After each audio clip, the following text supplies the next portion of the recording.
Wala pa rin. Kagabi pa walang kuryente eh. Kaya eto, binuksan ko lang yung bintana dito para malamig. Kala ko paggising ko meron eh. Ay, po. Kagabi pa yan. Kahit sa store kahapon, nag-ipon nga ako ng tubig. Naubos na rin inipon kong tubig sa banyo. Kala ko meron eh. May tubig pa akong konti. Buti na lang, marami akong tubig na mineral na pang inom. Kape muna tayo mga bossing.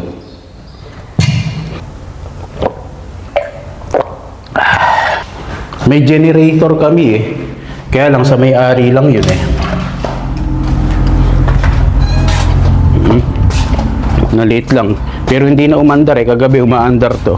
Pero hindi kami pinagamit. Sila kanila lang. Maliit lang. Ayun lang yun.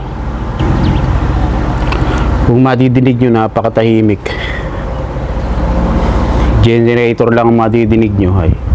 At dahil nga naisipan kong maligo sa dagat at wala pang ang tubig at papasok pa ako. Dahil nagbanyo ako wala pang pambuhos dun sa may CR. Kaya kuha na lang ako sa dagat ng tubig kahit siyang timba lang. Bago tayo maligo sa dagat ubusin ko lang yung kape, sayang. Kating-kati pa naman ako Pawis-pawis pa kami kagabi. Ako pala kasi nag-general cleaning kami kagabi. Kalagkit ng katawan ko maliligo ako, wala akong gagamiting tubig.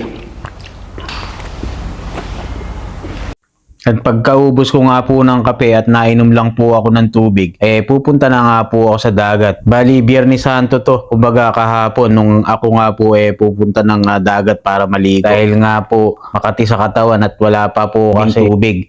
Dahil lang nagpapagana nga po sa pump ng tubig dito yung kuryente. Hindi naman po naabot sa bahay. Kaya yun na nga po, mag-iigib na rin po ako ng tubig. Dahil pambuhos ko sa may CR dahil nagtaki ako wala po ang pambuhos, naubos ko po kagabi pa. Hindi ko naman po in-expect na wala pa rin kuryente. First time lang po nangyari dito sa amin to na wala pong kuryente. Meron po sa ibang mga bahay, may mga kanya-kanya pong generator. Pero sa amin po, wala po kasi. Kaya yun nga po, pupunta nga ako dito sa dagat para dito na maligo. Nagdala nga po ako ng sabon tsaka bimpo na panghilod para dito na nga po ako maligo.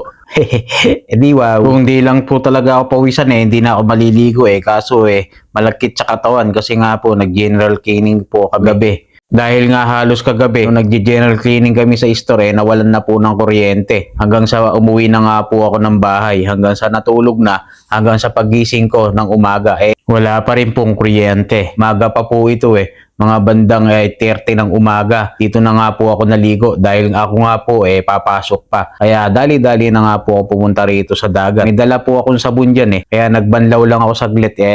Ayaw nga bumula ng sabon. Ganun pala yun pagka niluglog mo sa dagat yung sabon. Tsaka sa katawan, ikaskas mo. Ayaw bumula. Ang tagal. Kuskus ako ng kuskus ayaw bumula ng sabon. Hindi ko na-expect na hanggang umaga walang kuryente wala naman kami generator.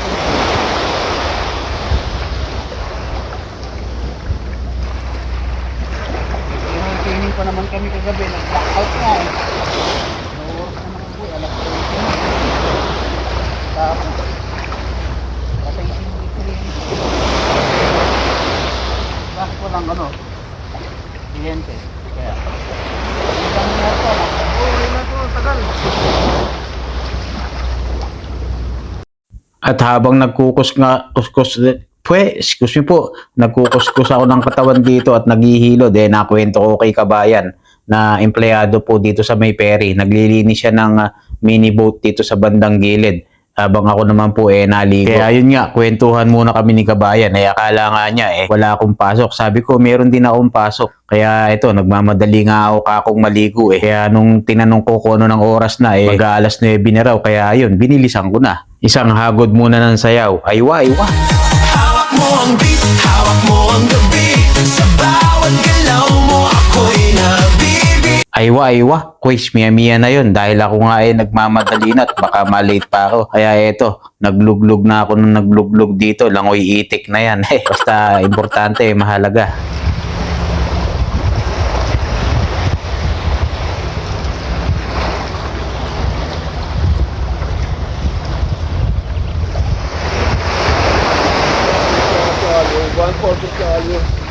At syempre, bago ako mag-BS at umalis, ito, nagsalok na ako ng isinsang timbang tubig. Dahil yan nga ay pambubuhos ko sa banyo sa pinagtakihan ko.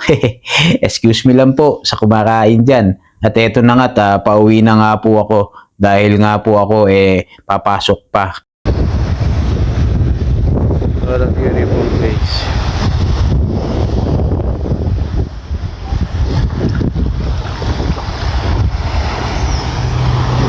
Shoutout ko lang pala itong si Kabayan from Saudi Arabia. Kaya lang Arabic yung name mo, Kabayan. So, ingat lang din dyan, Kabayan. God is good all the time. Alright.